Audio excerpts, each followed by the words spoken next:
Alright guys, so moving on, we have a next type of technique, that is expanding ring search. So this is the second type of modified load NG technique, we can say. So what here will be happening, let us see. So this is also intended for reducing the overhead and reducing the processing time of the load NG messages. So the main aim of all our discussion is to optimize the communication between source and destination. Okay, so the aim of this technique is to reduce the flooding area so as to reduce the message overhead and to save the power. So as I've said, our main motive will be to reduce the overhead and to save the power as well. So there are two cases actually, so which I want to discuss. So the first one is, in this first scenario, a source will be transmitting the message with low TLL, that is time to live a period. So this is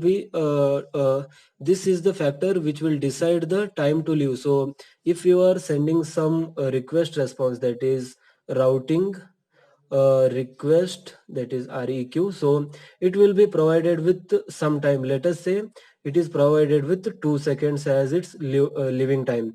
So in up to 2 seconds it will be active, and if the 2 second time elapses, then the routing request will be said to be dead, so it will be not valid request there, so it will be erased from the network. Okay, so this is two scenarios. So when we will be applying this one and when we will be applying this one is, if you want to find out the destination node which is in a vicinity of the source, that is which is near to the source. So here it is source, and if you want to find out the destination, let us say I have the destination as this one. So for temporary, let us assume this is the destination. So in these scenarios the low TLL will be given, because let me just explain you why there is a need for low TLL. Okay, so assume that so what will be happening here is, if we didn't give low TLL, then at that moment the message will be forwarded up to these and then it will be sent. So if you give low TLL, then this will be sending the messages to the this one, right? So this will multicast the message, that is routing request it will send. So routing request it will send, and then due to the low TLL, it will be basically sending back the response here, so because it is a intended node. So that is a case one. Okay, so in next case, assume that this is not the destination, this is the destination which is far from the source. Okay, so at that moment what will be happening is, it will send the routing request as it is to these nodes, and these nodes in turn will send to all other nodes, right? So this will send to this one and this one. Okay, so again this will send to this one and this one. All these will be sent with a routing request, and then this will send to the next intermediate node, which is this one. For this also, this one. Okay, so this is the zeroth hop, first hop, second hop, third hop, this is the fourth hop. And for this one, the next routing, that is the next node is this one, right? So if there is a low TLL, so the TLL which you have taken is 2 seconds, and let us assume that the time required for transferring the data from one node to second node is 1 second. So guys, just I'm assuming that it is a 1 second, but believe me, it will be not in terms of seconds.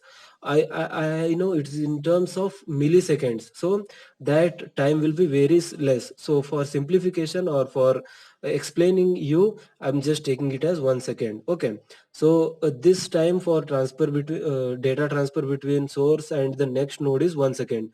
So in 2 seconds this request, that is routing request, will be lost here. So this is the second, that is 2 seconds will be elapsed here, and when the routing request comes to this point, then it will be dead and it will not reach the intended destination, so the communication will not happen.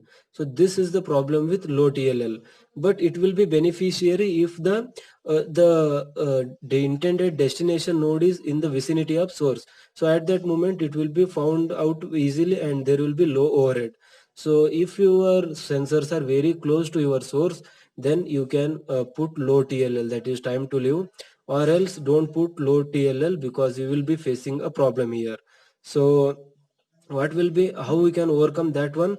Then it can be overcome with the help of high TLL. So in case of high TLL, let us say you have taken a TLL time, that is TLL time equal to, let us say, 6 second. Okay, so then the same thing will be happening. So it will be a multicast message, that is routing request. So it will be sent to other nodes as well. Like this, it will be sending to these three. Then this will send to this one as well. Then this will be sending it to this one. So this is the 0th, 1st, 2nd, 3rd, and 4th. So assume that same time period, that is 1 second is required. Then 1 second, here 2 second, and here 3 second, here 4 second, and the time period of that TLL is 6 seconds here. So as you can see, up to this point the routing request is alive. So when it reaches this one, then routing response will be sent, that is routing response. So once the optimum path, so this is the optimum path for this one, so it will be sending the response to this one. So once it receives the routing response, then it will start sending the data directly. So like this expanding ring search, so that's why it is called as expanding ring search.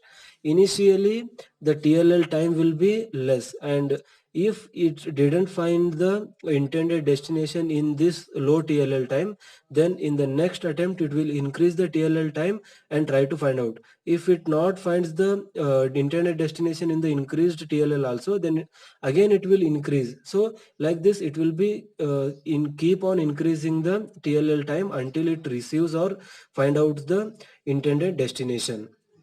Okay, so that's about the expanding rings.